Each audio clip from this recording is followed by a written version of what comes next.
मानव का जीवन परमात्मा की कृपा से प्राप्त होता है। ये मनुष्य की जो देह है ये बड़ी दुर्लभता से प्राप्त होती है। इसलिए हमें मानव जीवन का सदुपयोग करने का प्रयास करना चाहिए। हमारे शास्त्रों में 4 पुरुषार्थ बताए गए हैं। वे पुरुषार्थ हमें बताए गए हैं कि हमको करना चाहिए, मानव जाति के लिए बताए गए हैं। सबसे पहले पुरुषार्थ का नाम है धर्म।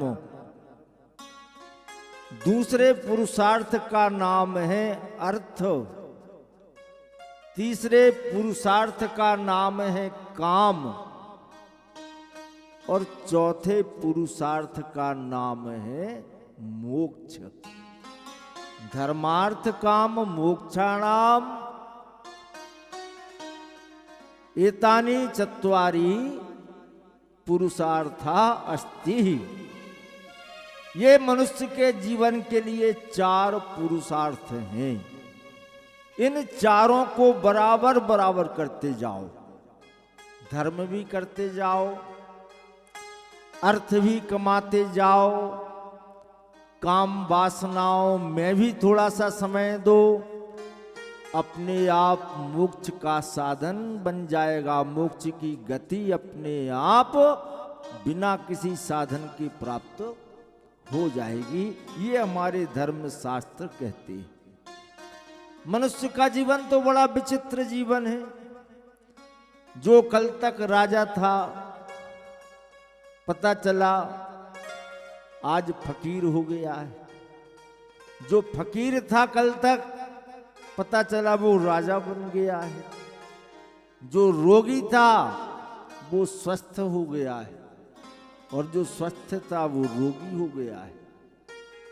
जिसकी मृत्यु की कल्पना भी नहीं की थी वह मृत्यु को प्राप्त हो गया, और जिसको सोच रहे थे कि अभी 10-20 साल तक इनका जीवन स्वस्थ रहेगा, निरोगी रहेगा, उनका जीवन तो हो गया। इसलिए हमारे धर्म शास्त्र बार बार चेतावनी देते हैं। क्या कहते हैं? जीवन में संभलो भैया, जीवन में शांति का आश्रय लेना, जीवन में घबराना मत। जीवन की उथल और पुथल बड़ी विकट होती है। अच्छे अच्छे लोग, अच्छे अच्छे राजा महाराजा भी इस जीवन की उथल पुथल में घबरा जाते हैं। हमारे शास्त्र कहते हैं, क्या कहते हैं? सुनो जरा ध्यान से। क्वचित भूमौ शय्या क्वचिदपि च पर्यंक शयनम्। क्वचित भूमौ शय्या, कभी कभी ऐसा मौका आता है कि हमें पृथ्वी पर, धरती पर सोना पड़ता है, और अपने आप सोने का समय आ जाता है कि हमारे पास सब व्यवस्थाएं थी, सब व्यवस्थाएं हैं, पर ऐसा मौका आया कि किसी पेड़ के नीचे समय काट रहे हैं, या धरती में लेट कर के समय काट रहे हैं, या किसी रेलवे स्टेशन के प्लेटफार्म पर पड़े पड़े समय काट रहे हैं। क्वचित भूमौ शय्या क्वचिदपि च पर्यंक शयनम्। कभी कभी सुंदर गद्दे, सुंदर बिस्तर, सुंदर पलंग। अरे और तो और हमने ये तक देखा है कि कभी कभी चांदी के पलंग पर भी लोग सोते हैं, सोने को मिलता है। तो क्वचित भूमौ शय्या क्वचिदपि च पर्यंक शयनम् क्वचित कंथाकारी।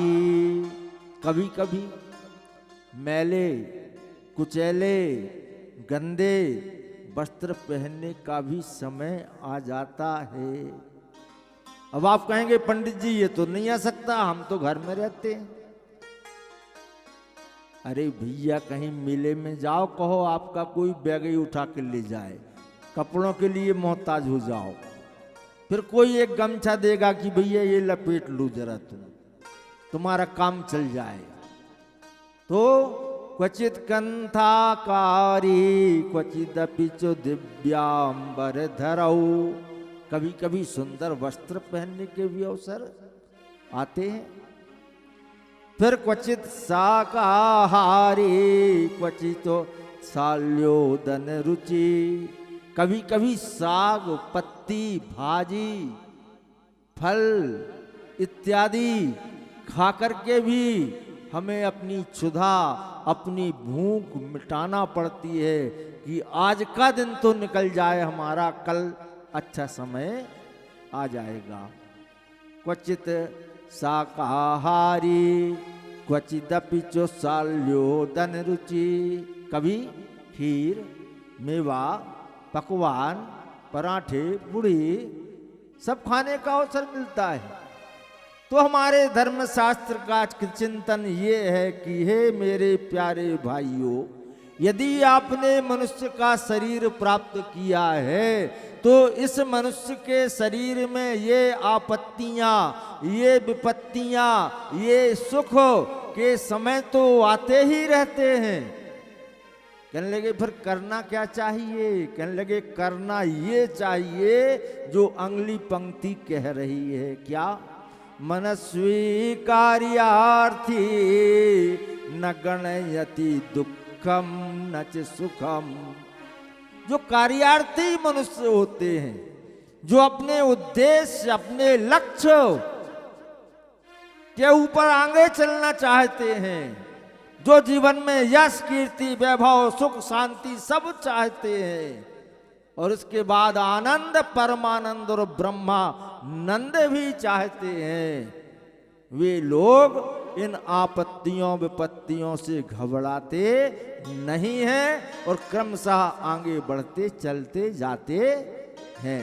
तो हमारे जीवन में अनेक प्रकार की आपत्तियां विपत्तियों के बाद भी हमें भगवान नाम संकीर्तन, हरि नाम संकीर्तन, भगवान के पावन नाम का जप नहीं त्यागना चाहिए, बल्कि निष्ठा श्रद्धा विश्वास आत्मविश्वास के साथ में दिन रात प्रभु के नाम का चिंतन करने में लगे रहना चाहिए। ये जीवन जो है बड़ा क्षण भंगुर है, इस जीवन का कोई ठिकाना नहीं है। किसी कवि ने बड़ा सुंदर भाव लिखा, क्षण भंगुर जीवन की कलिका, कल प्रात को जाने खिली ना खिली, मलया चल के सुचि शीतल मंद, सुगंध समीर चली ना चली,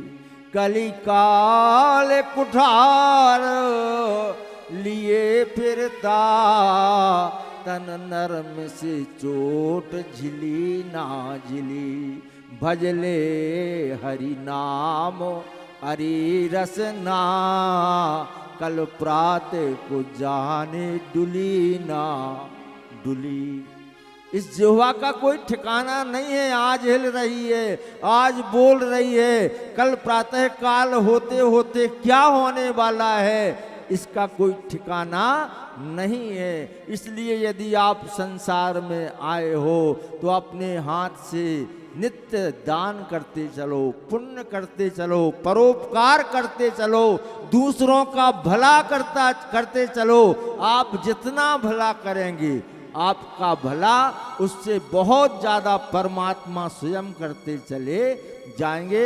यही हमारे जीवन का उद्देश्य होना चाहिए कि हमें दूसरों का हित करना है, परमात्मा को प्रसन्न करने के लिए भगवान के नाम का स्मरण करना है और अपने जीवन के उद्देश्य को छोड़ना नहीं है, तभी ये मनुष्य का जीवन सफल होता है।